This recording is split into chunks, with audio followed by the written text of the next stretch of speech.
Life throws us curveballs, especially when we're working moms. Things come out from nowhere. There's an emergency at work. There's an emergency at home. There's an emergency with a friend.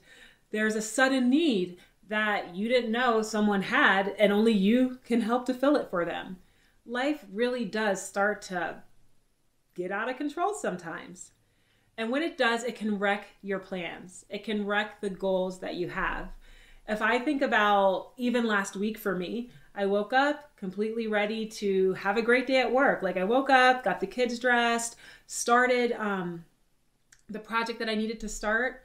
And then I was like, what was that noise? And then there's a problem with the water heater. Out of nowhere. Life happens. And when life happens, it can totally throw you off your game. But it doesn't have to.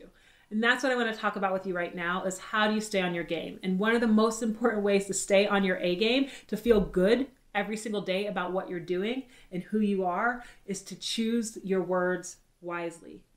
Choose the words that you use to talk to yourself very carefully.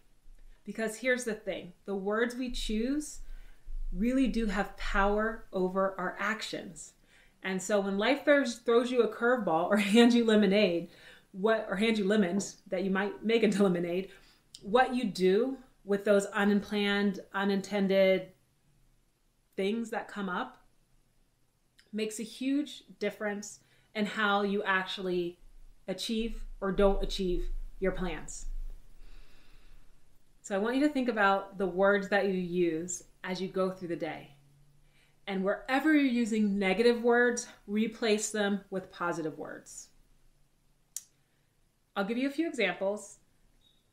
And then at the end of this, I want you to take a moment and pause to think about the words that actually truly resonate with you and update them. So think about this. You go through something traumatic. You can either tell yourself that you're a victim or a survivor. There's so much power in the word survivor, and there's also power in the word victim. And depending on which one you call yourself will completely determine how you show up in the world, what actions you take, and how you live your life. So think about if you refer to yourself ever as a victim, focus on the survivor. You made it through whatever it is that you were faced with. There's also the idea of I have to versus I choose to, right? I have to takes away all of your power, right? This is something that must be done, that's put upon you. I choose to gives you lots of power because you're making the choice, right? So I wake up early a lot. I wake up early so that I can work on the savvy working mom stuff. I wake up early so that I can have some personal time because I have 2 littles at home. And I could say, oh, I have to wake up at 5 a.m. to get done the things I want to. I have to wake up at 5 a.m. just to have a moment of silence. Or I could say, I choose to wake up at 5 a.m. so that I can have a moment of silence. I choose to wake up at 5 a.m. so I can ease into my day. I choose to wake up at 5 a.m. so I can work on the savvy working mom. I choose to do these things and I feel good because I'm owning that choice and my power. If I had to do it, I'd do it begrudgingly. I have to versus I choose to. On the flip side of that is there's I can't versus I choose not to. I can't can sometimes take away your power. It can leave you feeling like you aren't worthy, like you don't have the ability. But a lot of times when we say we can't, it actually means we choose not to. And again, there's power in the word choice. I can't help with this thing that you had asked me to do.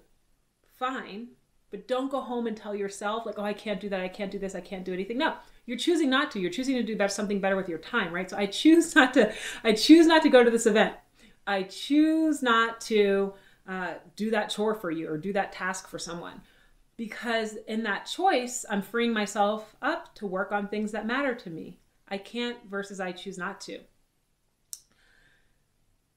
Another big one, and this one is hard, but it's the idea of something happening to you or something happening for you.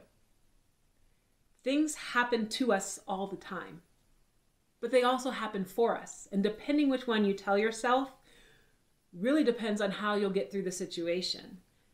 Saying something happened to you really takes away the ability for that thing to have any positivity in it.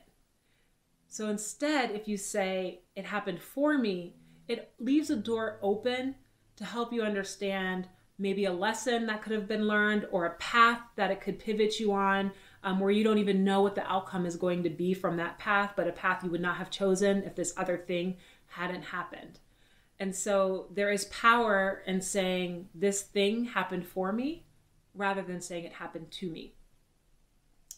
And the last one that I want to share with you is to say, and this is what I struggle with myself, is to say to myself sometimes, I suck at this. I'll say, oh, I suck at this thing. But the truth is, and the other thing to say is, I'm still learning. Or even better, I'm mastering this thing. So don't say that you suck at something, or you don't know how, or you're no good at it, because that's not the truth. The truth is you're still learning, or you're mastering it. And that is a much better way to approach the situation. So there you have it. Those are a few different ways to think about how you can take negative words that you say to yourself and instead replace them with positive words. Words that are going to help you to push through even when life throws you curveballs. Even when life hands you a big old bucket of lemons. Even when your kids don't sleep through the night and there's emergencies all over. Using positive words as you talk to yourself about the situation you're in will make that situation feel better and will lead you to take better, stronger, more productive outcomes so that you can live a life you love. Now, again, I would love for you to take a moment. This is the challenge, right? So if you listen to this and you don't take action, it's not going to be as helpful as if you do take action. So take a moment now and think about one of those negative things that you might say to yourself and what positive word, what positive phrase could you use to replace it?